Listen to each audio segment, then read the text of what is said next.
Shalom anak-anak, selamat pagi semuanya. Bagaimana kabarnya? Ibu harapkan semuanya kita sehat-sehat ya. Oke, kita mau mulai ibadah kita. Sebelumnya kita mau berdoa dulu. Semuanya sikap berdoa yang baik. Terima kasih Tuhan Yesus yang baik buat pagi ini Tuhan, di mana kami boleh kembali ibadah bersama. Kiranya Engkau berkati kami Tuhan. Berikanlah kami hati yang bersukacita, hati yang bersungguh-sungguh di dalam memuji Tuhan. Terima kasih Tuhan Yesus. Dalam nama-Mu kami berdoa dan mengucap syukur. Amin. Baik anak-anak, kita mau angkat satu pujian, betapa baiknya Engkau Tuhan.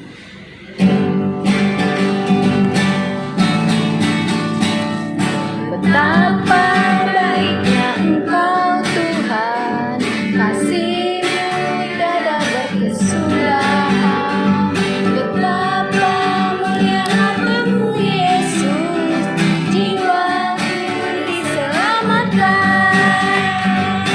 Betapa baiknya Engkau Tuhan, kasih-Mu tiada berkesudahan. Betapa mulia hati-Mu Yesus, jiwaku diselamatkan.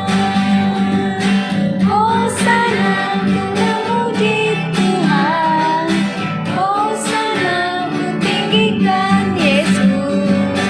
Hosana, Hosana, Hosana.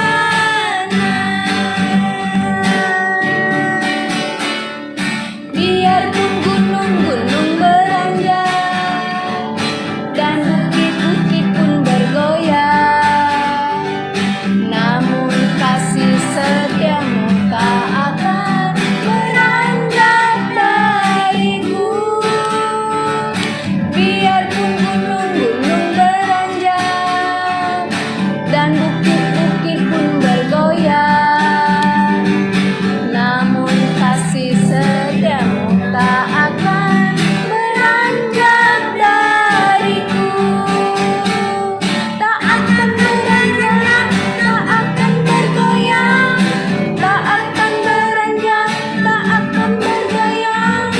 Demikianlah firman Tuhan yang mengasihiku. Tak akan beranjak, tak akan bergoyang, tak akan beranjak, tak akan bergoyang. Demikianlah firman Tuhan yang mengasihiku. Baik anak-anak, kita mau dengarkan firman Tuhan. Sebelumnya kita mau angkat satu lagu buat firman Tuhan. Yesus ku panggil, Yesus ku undang. Yesus ku panggil, Yesus ku undang, masuk dalam hatiku. Yesus ku panggil, Yesus ku undang, masuk dalam hatiku. Memimpin,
Ya, selamat pagi anak-anak.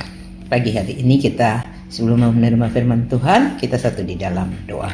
Bapa di surga, terima kasih pagi ini kami sudah memuji Tuhan saat tiba kami mau menerima firman Tuhan. Berfirmanlah bagi kami bila firman Tuhan mendapat tempat yang terbaik di dalam setiap kehidupan kami semua, kami boleh praktekkan Tuhan. Berkati Ibu Guru yang akan menyampaikan firman Tuhan. Urapan kuasa Roh Kudus menyertai Ibu Guru ya menyampaikan firman Tuhan ini. Terpujilah namamu, kami siap menerima firman Tuhan di dalam nama Tuhan Yesus. Kami berdoa dan mengucap syukur. Haleluya. Amin. Ya, puji Tuhan anak-anak. Apa kabar semuanya? Baik. Ya, semua tetap semangat ya. Tetap bersuka cita. Sebelum kita mau belajar, kita mau menerima firman Tuhan dulu ya anak-anak. Firman Tuhan pagi hari ini kita masih tema yang sama, yaitu kalian harus belajar ketertiban ya, harus belajar tertib ya. Ayo kalian harus belajar tertib, dan tema khususnya judulnya mengatur sesuai tujuan ya. Nah, firman Tuhan kita bisa lihat di dalam Alkitab di dalam Kejadian pasalnya yang ke-6 ayat 9 sampai 22 ya. Kejadian pasal 6 ayat 9 sampai ayatnya yang ke-22, dan juga Kejadian 7 ayat 2 sampai ayat yang ketiga. Ya, anak-anak. Oke, kita tidak baca firman Tuhan saat chapel ini. Nanti kalian bisa baca sesudah belajar atau sesudah chapel kalau ada waktu, kalian bisa baca ya firman Tuhan ini di dalam Kejadian 6 ayat 9 sampai 12, dan lanjut lagi ceritanya di dalam Kejadian 7 ayat 2 sampai ayat 3. Nah, di dalam cerita itu ada seorang bapak, yaitu Nuh namanya ya. Nuh seorang yang berkenan kepada Tuhan ya, berkenan di hadapan Tuhan. Hatinya Bapak Nuh itu dia senantiasa berpaut hanya kepada Tuhan ya. Tidak ada yang lain ya, hanya Tuhan saja yang disembah, yang dipuji ya, yang diagungkan oleh Bapak Nuh. Nah, kenapa Bapak Nuh ini ia mempertahankan hidup yang benar pada zaman itu ya, pada zaman Bapak Nuh, atau boleh kita panggil Nabi Nuh. Dia hidup mempertahankan hidup yang benar dekat dengan Tuhan ya. Padahal pada zaman itu orang-orang di sekitarnya mereka berlaku jahat ya, mereka berlaku jahat dan rusak di mata Tuhan ya. Kehidupan mereka itu banyak dosa yang sudah mereka lakukan, jadi rusak di mata Tuhan ya. Tuhan melihat keadaan dunia yang jahat itu, lalu apa yang dilakukan Tuhan? Tuhan akhirnya memutuskan untuk mendatangkan hukuman bagi dunia melalui air bah ya. Tetapi Tuhan berencana untuk menyelamatkan siapa tadi namanya? Seorang yang takut akan Tuhan, seorang yang hidupnya selalu berpaut kepada Tuhan, yaitu Nabi Nuh atau Bapak Nuh ya. Nabi Nuh dan seisi keluarga, jadi ada istrinya dan ada anak-anaknya, ada mantunya juga ya. Mereka diperintahkan Tuhan untuk membuat sebuah bahtera ya. Tadi Ibu katakan mereka buat bahtera karena mereka itu ditunjuk oleh Tuhan, mereka hidup yang berkenan di hadapan Tuhan ya. Tuhan sudah beritahu rencana itu kepada Nuh ya. Tuhan beritahu apa ukuran-ukuran daripada bahtera itu ya, atau boleh dikata itu kapal yang besar ya. Nah, anak-anak, kemudian akhirnya Nuh setelah selesai dibuat kapal yang ada. Tapi Ibu mau tanya dulu nih, kalau kita berbicara tentang kapal atau bahtera yang ada. Nah, kalian pernah naik kapal belum? ada nggak yang pernah naik kapal laut ya? Kapal laut ya. Kalau kapal laut itu tempatnya di mana sih? Ya, adanya di laut, sudah jelas ya. Kalau naik kapal itu ada di laut. Pasti di antara kalian ada mungkin yang pernah punya pengalaman naik kapal ya. Misalnya ketika kalian menyeberang selat atau laut, atau ketika kalian berlibur dan lain-lain, kalian pernah mungkin ya ada di tengah lautan dengan menggunakan kendaraannya itu kapal laut. Nah anak-anak, mudah sekali kita menemui kapal seperti yang ada kalian pernah naik, yaitu pasti kapal itu selalu ada di laut atau di danau. Nah, kalau ibu mau tanya lagi sama kalian, adakah di antara kalian yang pernah melihat sebuah kapal ya, ke sebuah kapal ada di dataran, ada di darat? Pernah nggak kalian lihat? Siapa yang pernah lihat? Nah, pasti nggak ada ya, kan kelihatannya aneh ya, tampaknya aneh bukan ya? Kelihatan tampaknya aneh jika ada kapal di daratan. Nah anak-anak, tetapi ternyata di dalam kisah ini, dalam cerita kita pagi hari ini, ternyata ada sebuah kapal, tadi ibu sudah bahas, yaitu Baktrah namanya ya, di dalam firman Tuhan pagi ini. Jadi ada sebuah kapal terbakar yang sangat besar ya, yang sudah dibuat pada saat tidak ada hujan. Jadi Tuhan sudah perintahkan Nabi Nuh buat Baktrah itu, kapal yang besar itu, pada saat musim kemarau. Jadi pada saat musim hujan, karena Tuhan punya tujuan di dalam membuat Baktrah tersebut ya. Jadi Baktrah itu atau kapal itu dibangun di darat ya, dibangun di darat, bukan di dekat lautan, anak-anak. Nah tentu diperlukan ratusan bahkan ribuan orang untuk menyeret kapal itu ke lautan ya. Kalau sudah selesai kemudian harus digunakan, pasti memerlukan banyak orang ya, untuk bisa menyeret kapal itu atau Baktrah itu ke lautan. Nah anak-anak,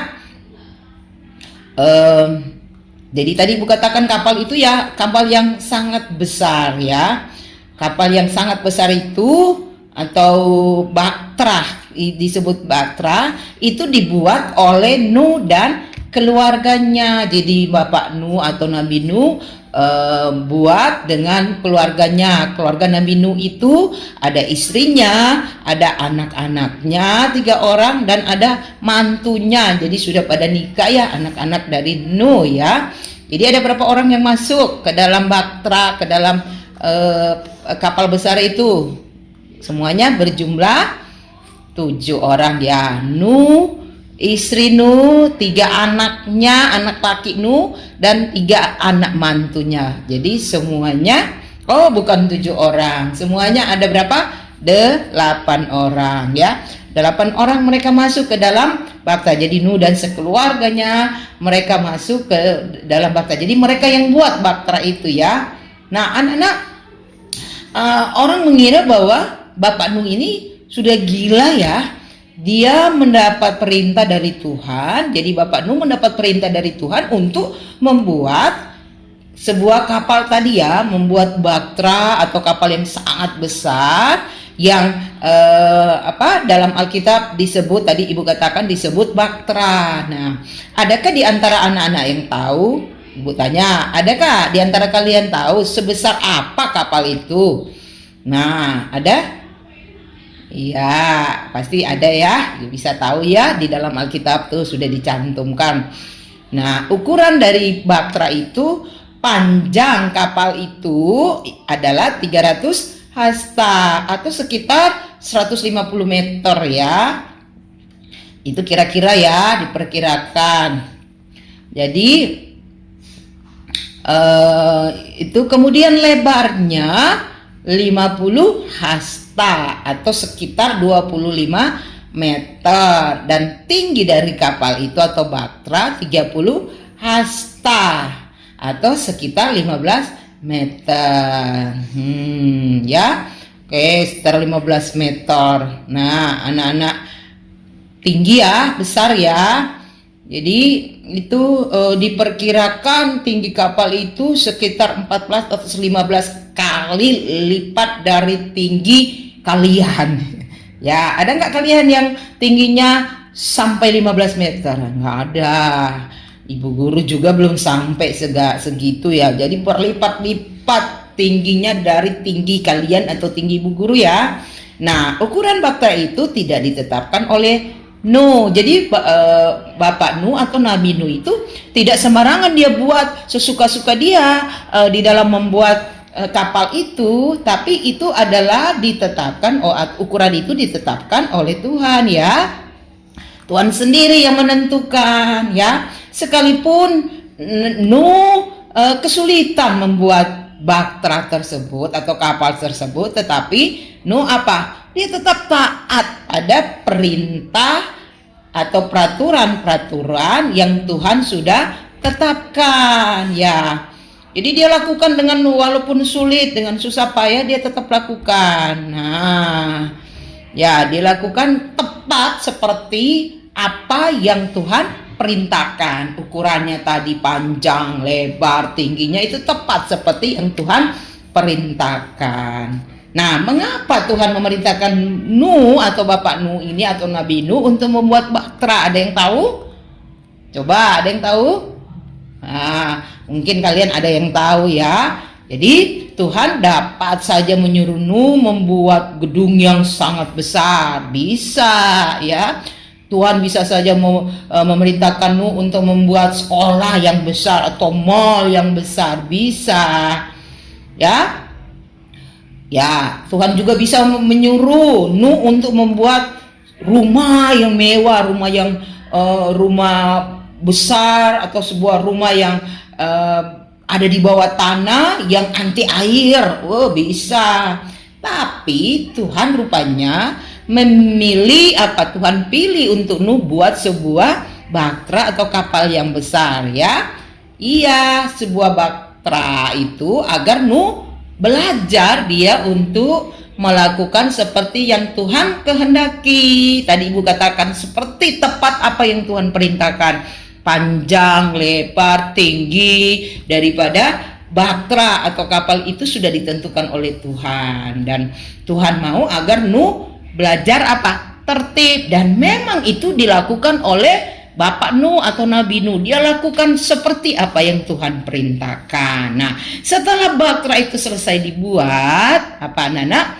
Kemudian apa yang dilakukan dengan bahtera itu? Apa yang Tuhan lakukan juga? Apa yang Tuhan perintahkan kepada Bapak Nuh? Nah, Tuhan perintahkan Bapak Nuh untuk mengatur binatang-binatang. Kan saat itu binatang-binatang itu banyak, dari semua jenis binatang-binatang itu masuk ke dalam bahtera tersebut. Dan ternyata bahtera yang sangat besar itu dibangun bukan hanya untuk Nuh dan keluarga, bukan hanya Bapak Nuh dan keluarganya, tetapi juga untuk apa anak-anak? Tadi binatang-binatang yang ada, semua binatang-binatang itu diperintahkan Tuhan untuk masuk di dalam bahtera. Apa tujuannya? Tujuan Tuhan adalah agar binatang-binatang dari berbagai jenis tidak akan punah ya, tidak akan punah. Nah, mereka juga tinggal dengan nyaman selama puluhan hari bersama dengan Nuh dalam bahtera yang sudah dibangun itu ya.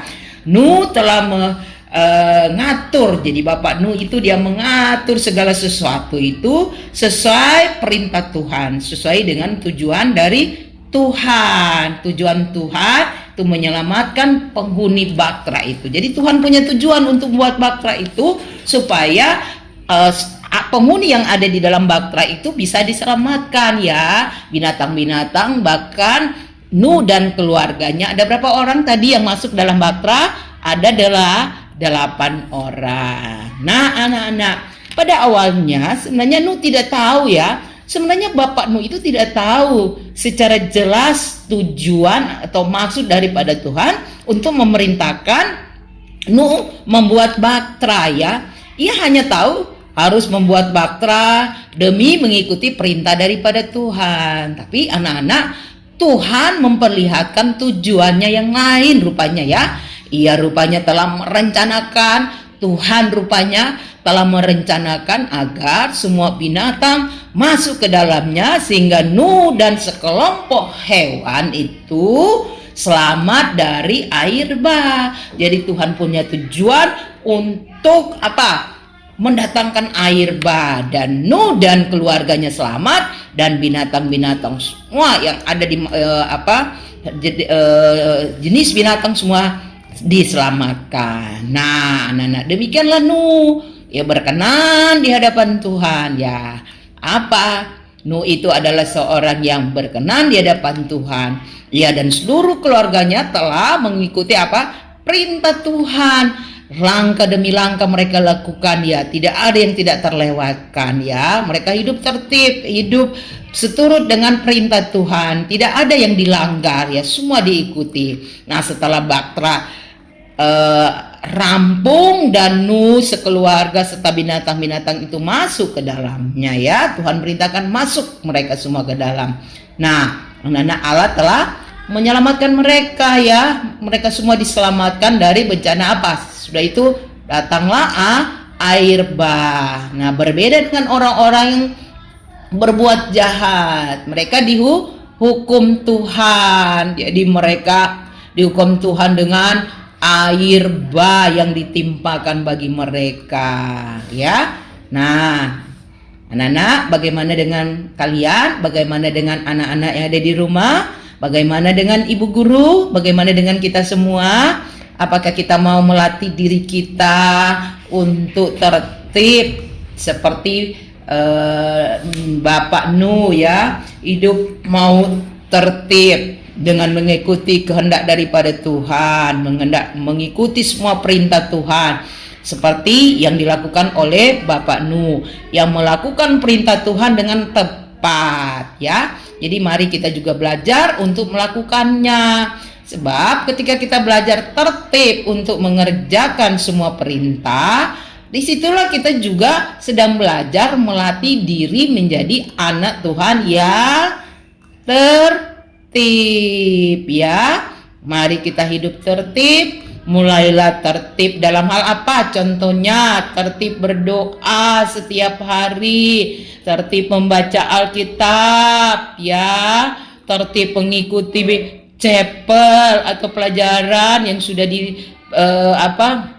yang diperintahkan, yang ditugaskan oleh sekolah atau ibu guru ya. Tertib melakukan perintah yang ada, peraturan yang ada di sekolah, atau tertib juga melakukan perintah peraturan yang ada di rumah ya. Setiap hari kita lakukan itu, maka hidup kita akan diberkati ya. Kita harus mengatur segala sesuatu dengan tertib, bukan hanya tertentu saja, hanya saat-saat tertentu kita hidup tertib ya. Tapi di dalam segala sesuatu kita harus tertib ya. Jika anak-anak ingin mendapat nilai yang bagus saat ulangan, apa yang harus dilakukan? Harus tertib, merajin belajar, ikuti petunjuk-petunjuk dari sekolah, petunjuk dari ibu guru saat kalian belajar, sehingga ulangan kalian mendapat ulangan yang the best, nilai ulangan yang terbaik ya. Jadi anak-anak harus mengatur jadwal belajar setiap hari ya. Tadi jika anak-anak ingin dapat memberikan sumbangan kepada yang kurang mampu juga boleh ya, di waktu kapan saja, misalnya ada perayaan-perayaan tertentu atau event-event tertentu, misalnya perayaan Paskah atau Natal, kalian bisa dapat memberi sumbangan kepada orang-orang yang membutuhkan ya. Jadi kalian dengan cara apa ya? Kalian harus mengatur uang jajan kalian, uang yang kalian miliki agar bisa menyisihkan sebagian untuk tujuan itu, yaitu kalian punya tujuan, yaitu ingin membantu orang-orang yang berkekurangan. Nah, kalian mulai tertib hidup. Saya punya uang jajan, ya saya sisihkan supaya saya punya tujuan, yaitu ingin bantu anak-anak yatim piatu atau orang-orang yang membutuhkan. Oke? Ya, siap ya? Itu contoh-contoh praktis apabila kalian hidup tertib ya. Jadi mari anak-anak kita belajar hidup tertib. Coba setiap hari dimulai dengan tadi berkatakan doa dan bersaat teduh ya, baca firman Tuhan, doa dengan tertib ya, supaya hari-hari kita tidak berlalu begitu saja. Biarlah tiap waktu dan kegiatan yang kita lakukan mengarah pada tujuan yang baik sesuai dengan rencana Tuhan. Kalian menjadi anak-anak yang diberkati Tuhan. Anak-anak SD Amal Kasih Cibinong yang diberkati Tuhan. Puji Tuhan. Ini merupakan firman Tuhan pagi hari ini. Tuhan Yesus memberkati kita semua. Baik anak-anak, sebelum kita menutup dalam doa, kita angkat satu pujian, semuanya baik.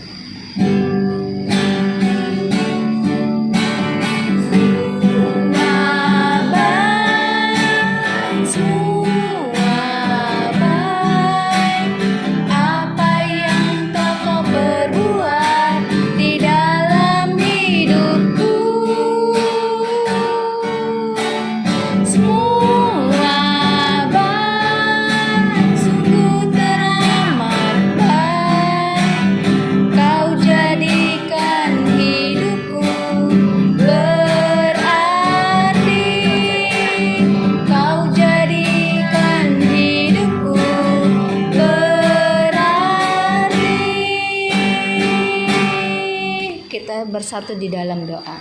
Terima kasih Tuhan Yesus yang baik buat firman-Mu yang boleh kami dengar Tuhan. Kiranya firman Tuhan boleh kami lakukan di dalam setiap kehidupan kami Tuhan.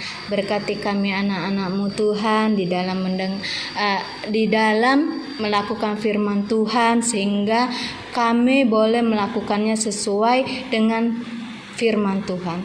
Tuhan Yesus yang baik, kami mau melanjutkan kegiatan belajar kami. Engkau berkati setiap kami, pembelajaran yang kami terima dari Ibu Bapak Guru Tuhan. Berikan kami kecerdasan, kepintaran daripada-Mu Tuhan.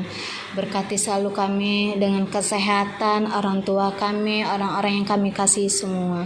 Terima kasih Tuhan Yesus yang baik. Dalam nama-Mu kami berdoa dan mengucap syukur. Haleluya. Amin.